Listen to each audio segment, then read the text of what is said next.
A simple algorithm for the diagnosis of deep vein thrombosis.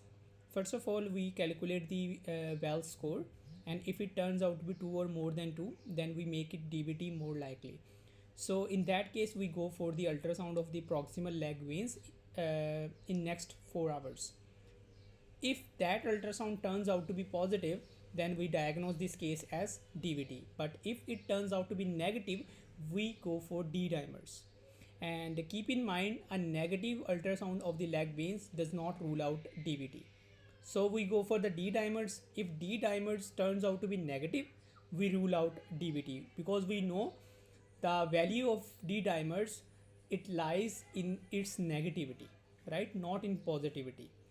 So D-dimers, if they turns out to be positive, if in that case we stop any of the anticoagulation if we have ever started earlier, and we repeat the ultrasound of the proximal veins in next 6 to 8 days.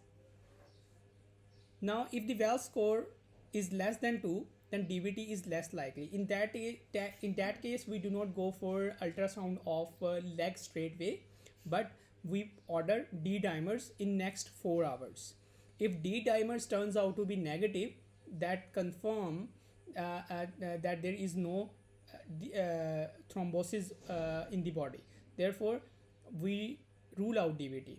But if it turns out to be positive, then again we go for the proximal leg veins ultrasound. And if that ultrasound turns out to be negative, we stop any workup for the DVT. But if that turns out to be positive, we diagnose the case with the DVT and start anticoagulation.